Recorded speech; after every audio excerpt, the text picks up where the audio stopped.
أعوذ بالله السميع العليم من الشيطان الرجيم. بسم الله الرحمن الرحيم. السلام عليكم ورحمة الله وبركاته. الحمد لله ثم الحمد لله. الحمد لله رب العالمين وبه نستعين على أمور الدنيا والدين. والصلاة والسلام على أشرف الأنبياء والمرسلين وخاتم النبيين وعلى آله وصحبه أجمعين. سبحانك لا علم لنا إلا ما علمتنا إنك أنت العليم الحكيم. قال رب اشرح لي صدري ويسر لي أمري واحلل عقدة من لساني يفقهوا قولي. اللهم يسر ولا تعسر Rabbi tamim bil khair wala haula wala quwata illa billahil aliyil azim. Yang saya muliakan, lagi saya kasih yang berusaha Tuan Imam, Tuan Bilal, ahli-ahli qaryah masjid, tuan-tuan haji, puan-puan hajah, muslimin dan muslimat yang saya kasih.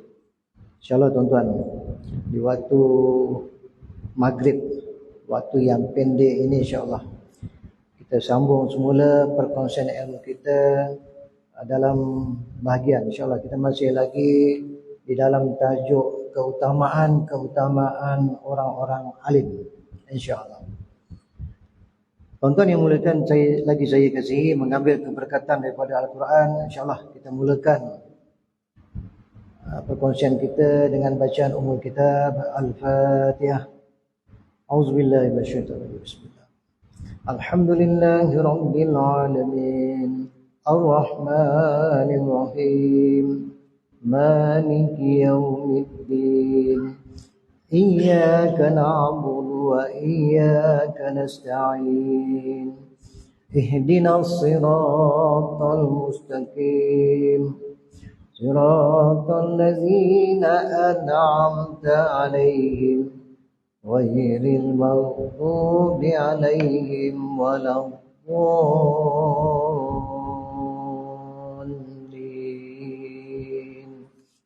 Amin. Alhamdulillah. Kita sambung tuan-tuan insya-Allah. Dan sabda Nabi sallallahu alaihi wasallam, barang siapa ziarah akan orang alim, maka seolah-olah seperti ia ziarah akan daku.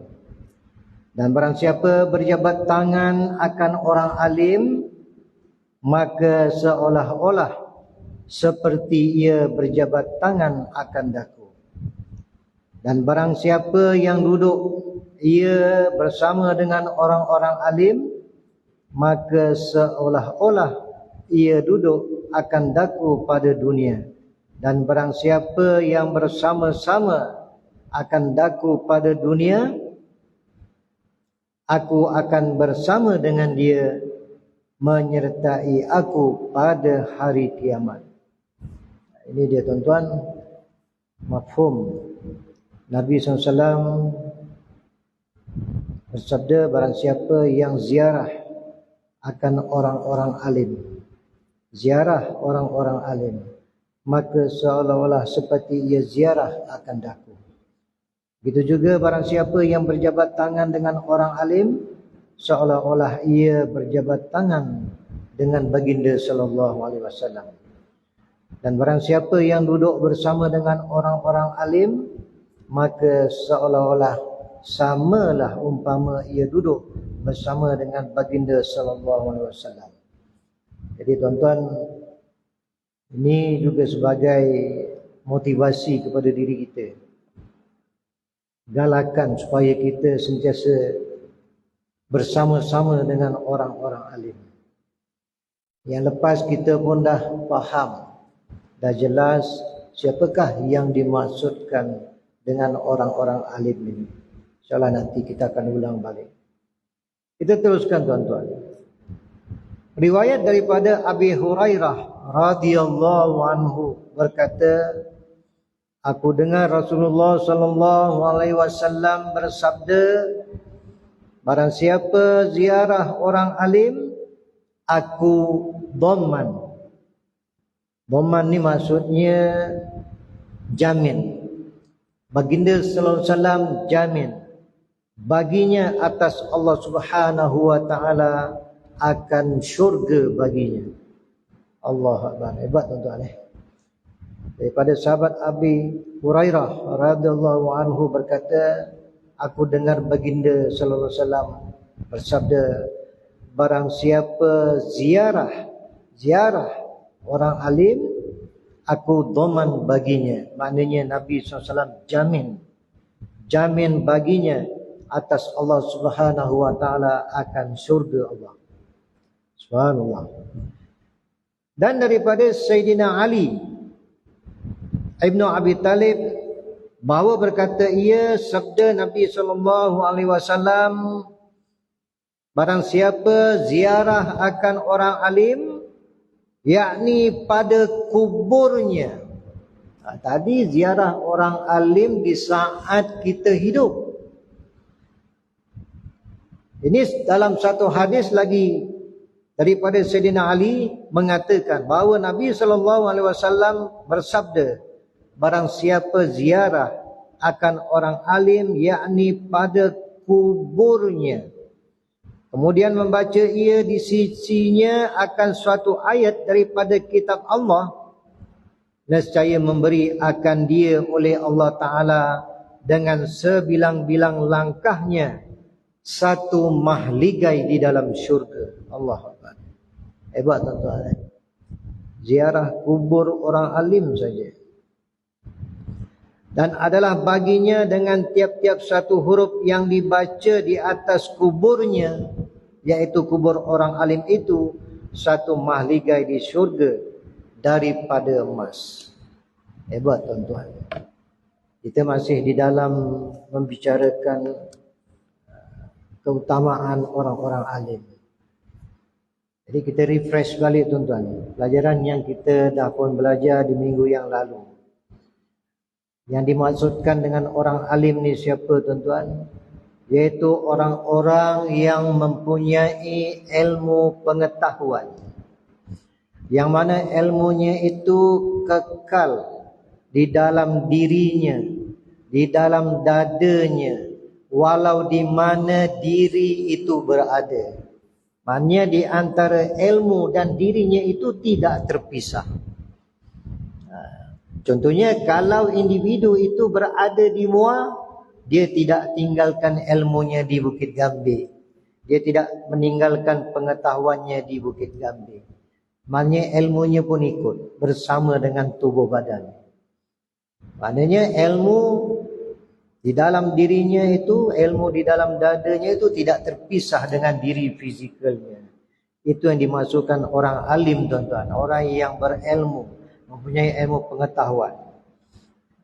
Khususnya dalam perkara-perkara yang berkaitan dengan hal-hal agama. Jadi orang alim ni bukan kepunyaan orang-orang yang khusus tuan-tuan. Di dalam pelajaran yang kita belajar yang lepas, selalunya kefahaman kita dalam masyarakat kita ni bila disebut orang-orang alim, dia milik individu-individu yang tertentu dengan gelaran-gelarannya. Seperti kalau Tok Guru di bahagian utara sana, di Patani dipanggil Baba, dipanggil Gus. Dalam masyarakat kita dipanggil Kiai, dipanggil Tok Guru, dipanggil Ustaz, dipanggil Syekh dan sebagainya. Maknanya orang alim ni dia bukan kita khususkan kepada orang-orang yang tertentu saja tuan-tuan. Jadi malam ini kita membicarakan maksud Nabi SAW tentang perkara ziarah. Kenapa kita nak ziarah orang-orang alim ni tuan-tuan? Bahkan Nabi SAW dalam hadis yang kita baca, kita sebut tadi, sangat menggalakkan supaya kita ini sentiasa ziarah orang-orang alim. Bahkan menurut satu hadis yang diceritakan oleh Ali bin Abi Talib kita ziarah kubur orang alim pun banyak kelebihan. Sebab apa tuan-tuan? Ini kita nak tahu siapa itu orang alim. Orang alim ni tuan-tuan adalah merupakan orang-orang yang mempunyai ilmu pengetahuan. Orang alim ini sentiasa mendapat perkhabaran ataupun berita-berita yang gembira.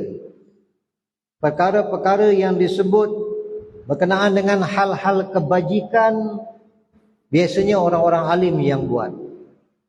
Berita gembira yang disampaikan, janji-janji yang diberikan oleh Allah SWT, yang dijanjikan oleh Allah SWT ke atas orang alim yang berupa berita-berita gembira, sama ada orang alim ni hidup semasa di dunia maupun di akhirat. Sebab itu kita ni kena bergaul, bercampur, bersahabat dengan orang-orang yang alim ini. Kerana inilah dia sahabat yang akan membawa ke syurga, orang alim ini. Jadi antara perkaranya tuan-tuan yang dinasihatkan oleh orang-orang alim supaya kita sentiasa mencari kemuliaan. Di dalam hidup ini kita kena sentiasa mencari kemuliaan. Kita kena sentiasa mencari keberkatan daripada Allah Subhanahu wa taala. Tak salah mencari kemuliaan. Kita memuliakan orang lain tidak salah. Apalagi kita memuliakan Allah SWT, itu satu kewajipan. Tetapi yang dilarang kepada kita adalah apabila kita menganggap diri kita ini mulia. Ini salah. Ini tak betul. Lebih-lebih lagi kalau kita menganggap diri kita ini lebih mulia daripada orang lain. Waliyazubillah. Ini salah tuan-tuan. Jadi dalam kehidupan ini, perkara bergaul dengan orang alim, ziarah kepada orang alim di saat mereka masih hidup adalah merupakan perkara-perkara yang baik dan amat digalakkan. Sehingga diceritakan oleh seorang sahabat tuan-tuan. Ini kita cerita sedikit tentang kehebatan orang alim. Sehingga kan Nabi SAW memberi jaminan. Sekiranya kita ziarah orang-orang alim, seolah-olah macam kita ziarah baginda SAW. Bila kita berjabat tangan dengan orang alim, seolah-olah kita berjabat dengan baginda SAW. Dahsyat tuan-tuan. Siapa orang alim ni? Kita kena tahulah. Adakah kita termasuk di dalam golongan mereka-mereka yang disebut sebagai orang alim ini? Kita kena tahu. Kita kena kenal tuan-tuan. Siapa orang alim ni?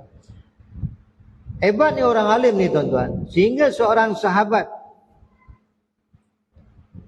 Sufyan bin Uwainah. Apa kata sahabat Sufyan ini?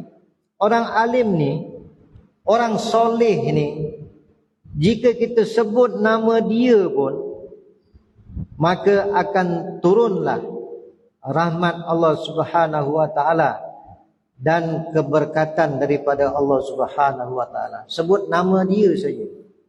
Sebut nama orang soleh, sebut nama orang alim saja. Kita sebut nama dia saja. Rahmat Allah SWT turun tuan-tuan. Rahmat ni apa tuan-tuan? Yang lepas yang kita pelajari, rahmat ini adalah sesuatu yang Allah SWT turunkan daripada langit. Nikmat adalah sesuatu yang Allah Ta'ala turunkan itu yang kita kecapi, yang kita rasa, yang kita nikmati. Itu nikmat namanya.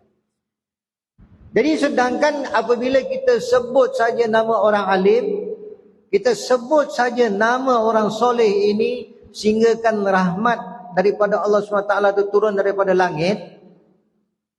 Apalagi kalau kita sebut nama baginda Rasulullah sallallahu alaihi wasallam.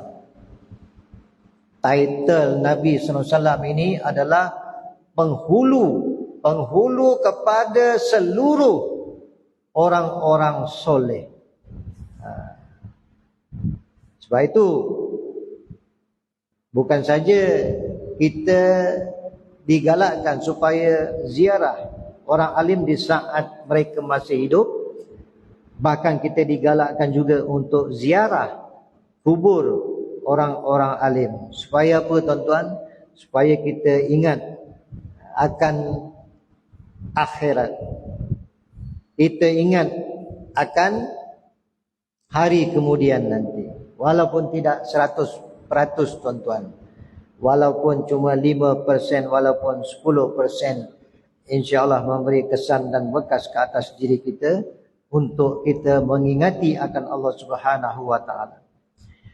Jadi yang pertama antara mengapa kita perlu ziarah orang alim ni tuan-tuan adalah untuk mencari keberkatan. Kerana pada diri orang alim ni dengan kealimannya, dengan ilmunya, dengan redanya Allah Ta'ala ke atas orang alim ini, sehinggakan terdapat banyak keberkatan ke atas diri orang alim. Sebab itu kita dalam mencari kemuliaan, antaranya adalah kita kena bergaul dan ziarah orang-orang alim ni tuan-tuan, untuk kita mencari keberkatan. Dan lagi kenapa tuan-tuan untuk kita ziarah orang alim ni, kenapa? Kerana kita sudah pun faham dan tahu baginda Rasulullah SAW telah pun wafat tuan-tuan. Jadi apabila baginda Rasulullah SAW wafat, maka terputuslah segala wahyu. Jadi antaranya kenapa kita kena ziarah orang alim ni tuan-tuan? Kerana orang alim ni lisan, lidah orang alim ini seolah-olah penyambung lidah para nabi dan rasul-rasul. Kerana orang alim ini seorang yang amat pakar, sangat berpengetahuan, mempunyai ilmu yang mendalam dan tinggi dalam perkara-perkara yang membicarakan tentang Al-Quran, membicarakan tentang hadis, tentang hukum-hukum, tentang ajaran-ajaran dan lain-lainnya. Seperti mana suatu waktu dulu di saat baginda Rasulullah SAW hidup tuan-tuan. Sebab itu kita digalakkan untuk ziarah orang alim, supaya kita dapat menerima pandangan, kita dapat menimba ilmu, belajar, meminta nasihat kepada orang alim. Kerana orang alim ini adalah penyimpan rahsia ilmu-ilmu, sebagai penyambung lidah nabi-nabi dan juga rasul-rasul. Itu hebatnya orang alim ni tuan-tuan. Jadi dalam perkara ataupun dalam amalan mengambil berkat ini tuan-tuan, berkat orang alim ni ataupun disebut tabaruk ni, kita kena jelaslah. Kalau menurut Islam ni sebenarnya boleh. Tabaruk ni tuan-tuan satu istilah, wording perkataan, iaitu mengambil barakah.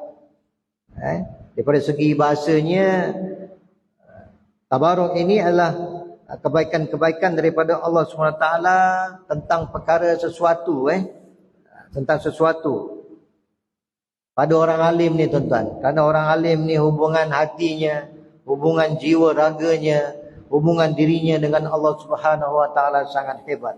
Sama ada di waktu siang, di waktu malam, di saat susah maupun senang. Orang alim ni sangat hampir dirinya dengan Allah Subhanahu Wa Taala. Tetapi dalam soal mengambil berkat ataupun disebut berkat kepada orang alim ini, sebenarnya kita kena fahamlah suatu. Jangan sampai kita terpesong pula. Jumhur ulama 4 mazhab memang mengharuskan, tetapi ada beberapa syarat untuk mengambil keberkatan daripada orang alim ini. Dia ada batas-batas dia. Kalau kita nak tabaruk dengan orang alim ni, mengambil berkat dengan orang alim ni, ada beberapa syarat. Tidak boleh melangkau batas-batasnya. Kerana ada sebilangan daripada masyarakat ini, dia salah faham. Dia salah faham. Pertamanya yang kita kena jaga batas-batasnya, kalau kita nak ambil barakah orang alim ni, iktikad kita mesti betul tuan-tuan. Iktikad kita kepada Allah SWT ini mesti betul. Bukan kerana diri fizikal orang alim itu, diri individu orang alim itu, bukan barang yang ada pada diri orang alim itu.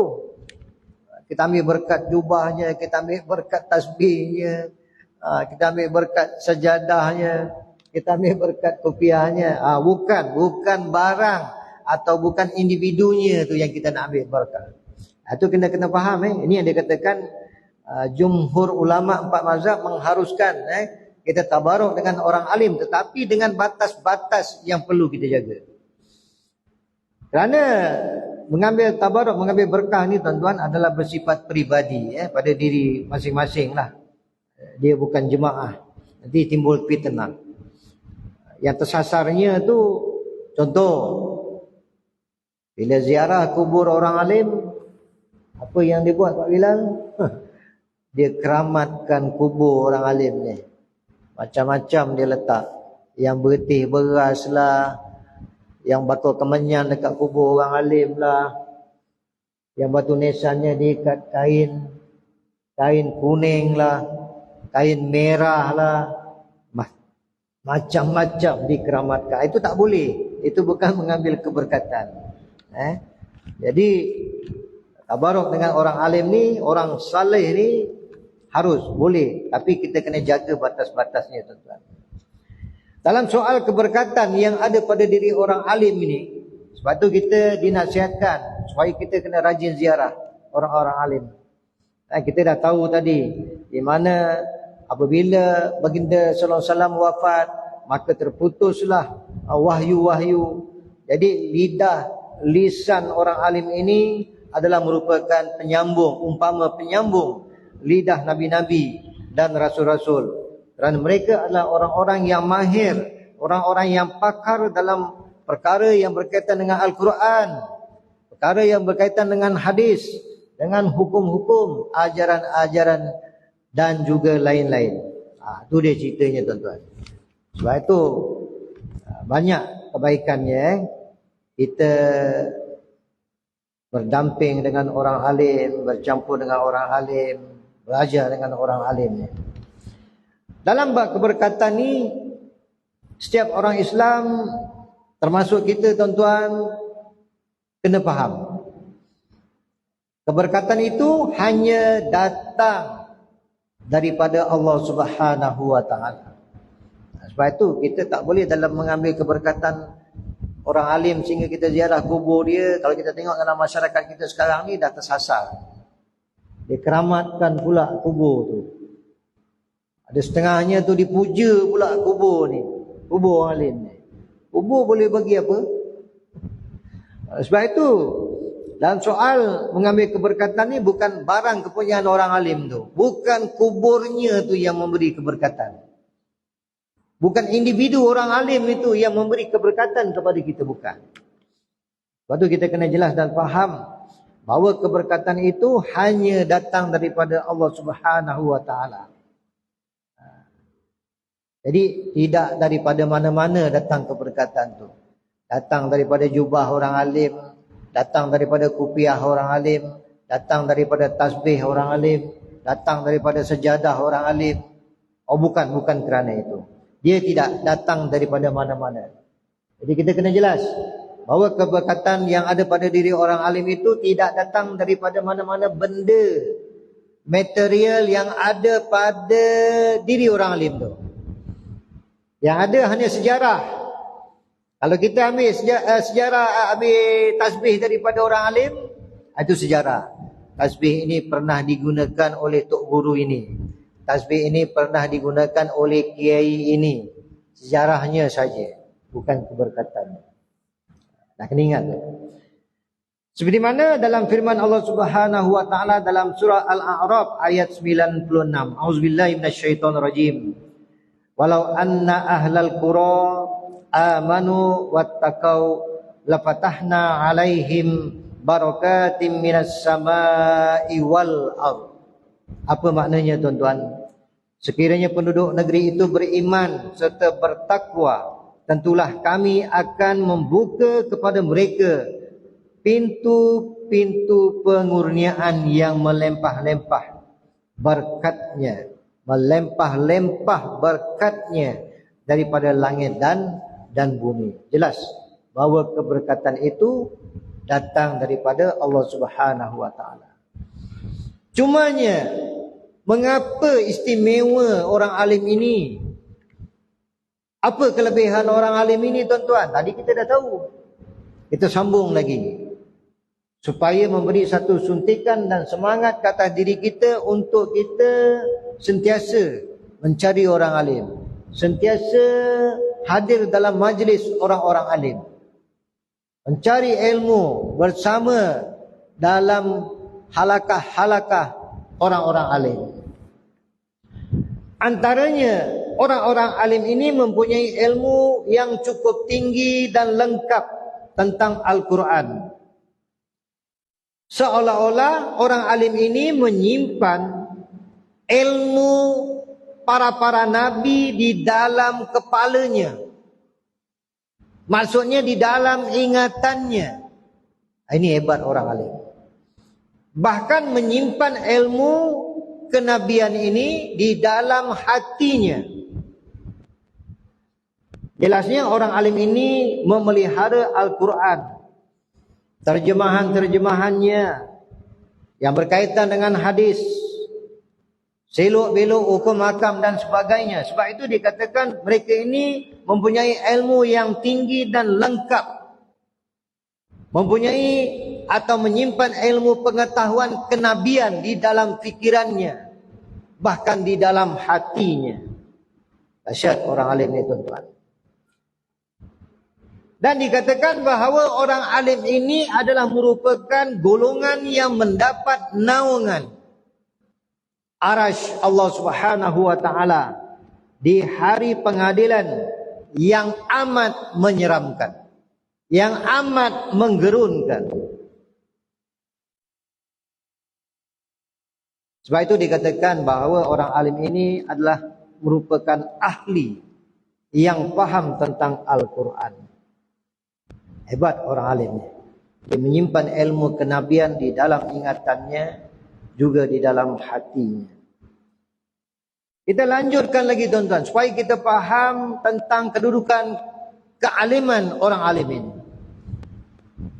Menurut Ibn Qayyim, orang-orang alim adalah golongan-golongan fuqaha Islam, di mana fatwa-fatwa mereka, kata-kata mereka, pendapat-pendapat mereka semuanya diikuti oleh semua orang-orang Islam di seluruh dunia, tuan-tuan. Hebat.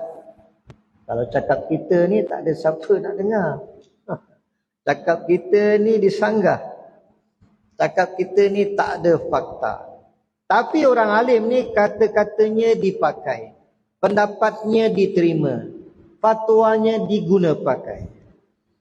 Bahkan kata-kata, pendapat, fatwa orang alim ini menjadi petunjuk kepada manusia sepanjang zaman.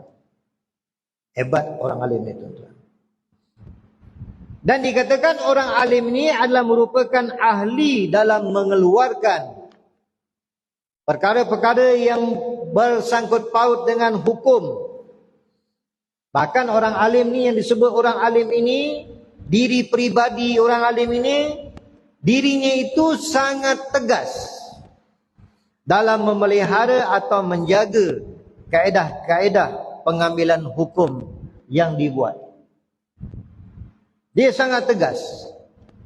Dia tak makan puji, tak makan ampu orang alim ni. Tak terpengaruh dengan pendapat-pendapat kalau tidak ada hujah, nas, dalil yang kuat.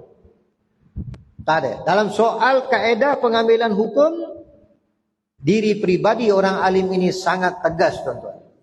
Tak boleh dipengaruhi. Suruh ubah macam mana pun hukum. Oh tak. Mereka tidak, tuan-tuan.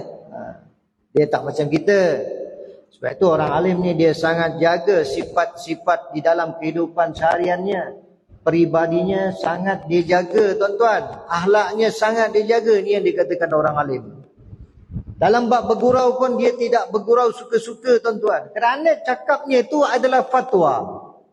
cakapnya, kata-katanya itu boleh menjadi hukum, boleh menjadi contoh. Sebab tu yang dikatakan orang alim ni, dia tak memburuk-burukkan orang lain. Dia tak menyindir-nyindir orang lain, tak macam kita. Dalam percakapan, percampuran dengan masyarakat, dia tidak menghasut. Tak macam kita, tuan-tuan. Tak maaf cakap. Ini orang alim, dia sangat jaga akhlak, sangat jaga tutur katanya, sangat menjaga bahasanya. Ini dikatakan orang alim. Apalagi membuat perkara-perkara yang berhubung kait dengan provokasi. Jadi orang alim ni tuan-tuan, dia sangat menjaga nilai-nilai akhlak.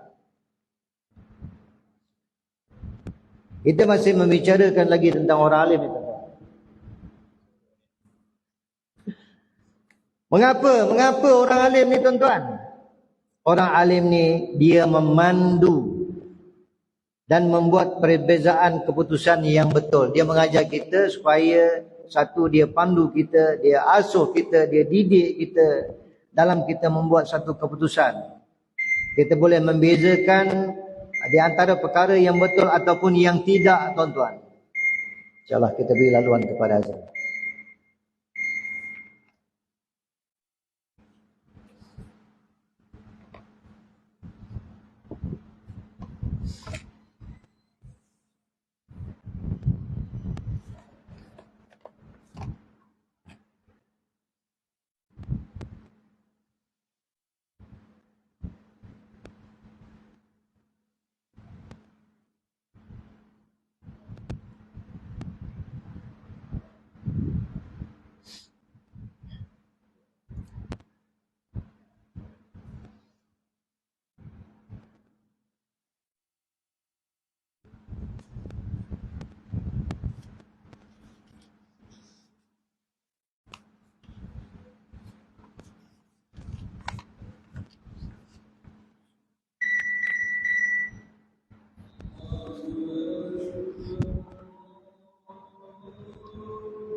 Allah.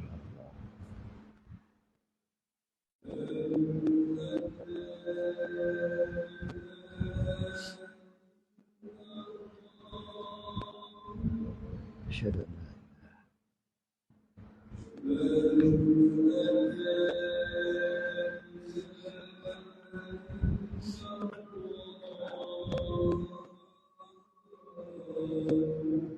asyhadu an la ilaha illallah.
Allah.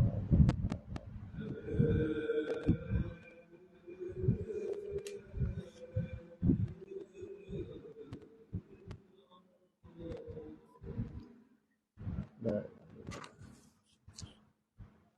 Allah.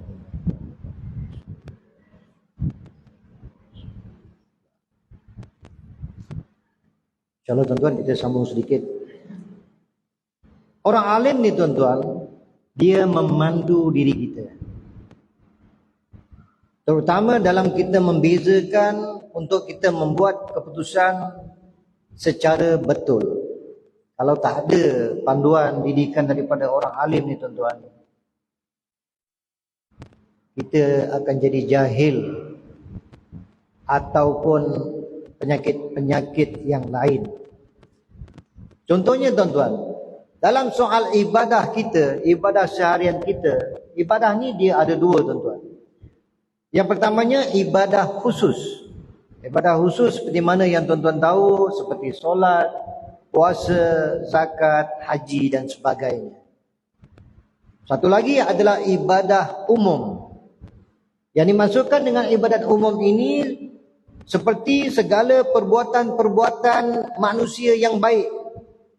Dakwah-dakwah manusia, perniagaan yang dijalankan oleh manusia, pertanian, dalam soal mencari nafkah, anak dan isteri, bagaimana kita nak hidup berjiran, berbuat baik kepada ibu bapa, bermasyarakat dan lain-lainnya. Dua perkara ibadat ni tuan-tuan, kalau kita ini sebagai manusia tidak ada didikan, asuhan daripada orang alim, kita tidak akan boleh membuat perbezaan yang betul atau membuat keputusan yang betul tanpa didikan daripada orang alim. Contoh tuan-tuan, boleh jadi dalam kehidupan ibadat, dalam kita menjalankan ibadat umum ini, kita tidak kenal siapa dia teman kita yang baik. Kerana kita tak ada ilmu, kita tidak diasuh dan dididik oleh orang alim. Akibatnya, oleh kerana kita tidak kenal teman kita yang baik ini, oleh kerana kita tak ada ilmu, tidak diasuh dengan orang alim, kita sangka pula dia musuh kita. Padahal dia kawan kita yang baik. Tetapi oleh kerana diri kita ini tidak diasuh dengan ilmu oleh orang alim, maka kita tak dapat membuat perbezaan. Teman yang baik kita sangka musuh yang jahat. Bahkan teman yang baik itu kita singkirkan dia daripada diri kita, daripada kehidupan kita. Bahkan kita pulaukan dia. Ada yang sampai ke tahap kita dendam dengan dia, kita benci dia, kita kecam dia, kita provokasi dia. Padahal itu teman yang baik. Sebab kita tidak ada ilmu, kita tidak diasuh oleh orang alim, inilah jadinya. Teman yang baik kita sangka musuh. Dan berlaku sebaliknya. Musuh yang jahat bagi diri kita, kita sangka dialah teman yang paling baik. Bahkan kita jadikan dia sahabat baik kita, sahabat qarib kita. Kita selalu berdamping dengan dia. Idea dia kita terima, kita guna pakai. Bahkan kita anggap musuh yang jahat itu tadi adalah penyelamat kita. Lebih teruk apabila kita anggap musuh itu tadi sebagai kita punya idola. Inilah kita tak boleh membuat satu perbezaan dan keputusan yang betul. Kerana apa? Tidak ada ilmu dan panduan daripada orang alim. Tetapi orang alim bagi tahu juga tuan-tuan. Orang alim bagi nasihat pada kita. Dalam perkara yang berkaitan dengan kehidupan kamu dengan manusia-manusia yang lain ini, kalau berlaku satu konflik, ianya adalah masalah yang kecil. Kecelaruan yang kecil. Permasalahan hanya kamu tak boleh membezakan, membuat keputusan yang baik. Itu antara kamu, masalah sesama manusia. Tetapi kalaulah kita tidak diasuh dengan ilmu oleh orang alim ini tadi, masalah yang kecil ini boleh jadi besar tuan-tuan. Menjadi besarnya apabila ia bersangkut paut dengan permasalahan ketuhanan. Tadi berkaitan dengan masalah kemanusiaan, masalah kecil saja. Kita punya fikiran jadi celaru, tak boleh bezakan. Tak boleh buat keputusan yang betul. Mana satu kawan, mana satu lawan. Mana satu kawan, mana satu musuh. Tetapi apabila masalah ini berkaitan dengan kecelaruan tentang permasalahan ketuhanan, oleh kerana kita tidak diasuh dididik oleh orang alim dengan ilmu, kejahilan yang bersangatan, bahkan kejahilan yang berpanjangan. Apa taknya? Kita akan anggap Tuhan itu apa yang sebenarnya bukan Tuhan. Bahkan kita meletakkan bahawa Tuhan itu ada posisi, ada tempat. Umpama manusia, umpama makhluk. Macam yang kita belajar yang lepas. Apabila Allah SWT memanggil Nabi SAW, menghadap Allah SWT untuk diberi perintah solat, Nabi SAW Isra dan Mi'raj bertemu dengan Allah SWT di Sidratul Muntaha. Kita pula cakap, baru aku tahu rupanya selama ni Allah Ta'ala ada dekat Sidratul Muntaha. Tak betul lah segi tauhid ni. Kita meletakkan posisi Allah SWT umpama makhluk.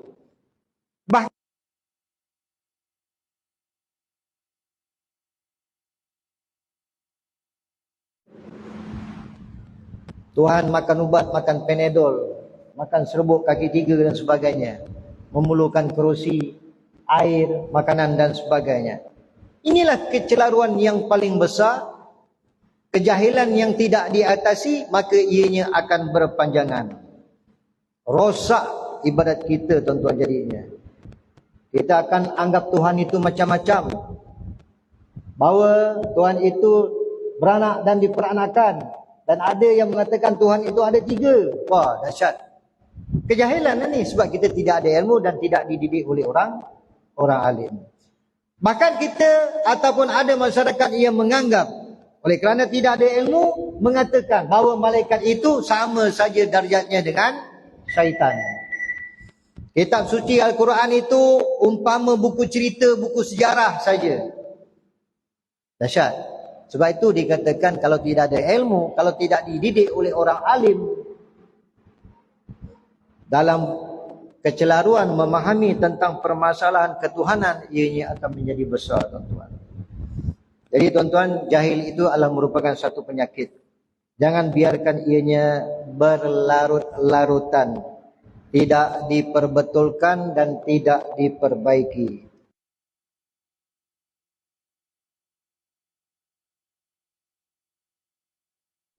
Ibadat kita akan menjadi rosak, tuan-tuan. Dan akhirnya manusia di dalam dunia ini akan menunjukkan sikap kurang ajarnya. Manusia tidak akan menghormati antara satu sama lain. Dan ramai nanti manusia yang akan melanggar segala hukum-hukum Tuhan. Bahkan manusia nanti, tuan-tuan, kita akan saksikan mereka-mereka ini, manusia-manusia ini, oleh asbab kejahilan, tidak dididik oleh ilmu, menjauhkan diri dengan orang alim, mereka-mereka akan membuat peraturan mereka sendiri di dalam dunia ini. Wal-iyazubillah. Jadi tuan-tuan, insyaAllah sedikit pemahaman bagaimana kehebatan orang alim, mulianya orang alim, sehingga Nabi SAW memberi jaminan, tuan-tuan. Barang siapa yang selalu berdamping ziarah orang alim, daripada segi keberkatannya itu, Masya Allah. Jadi insyaAllah tuan-tuan, kita akan sambung di minggu hadapan, masih lagi dalam tajuk yang berkaitan dengan kemuliaan orang alim, tuan-tuan. InsyaAllah saya tinggalkan tuan-tuan dengan doa dan kerinduan. Mudah-mudahan Allah SWT memberkati kehidupan kita, insyaAllah, sehinggalah kita jumpa dalam perkongsian ilmu pada masa akan datang, insyaAllah.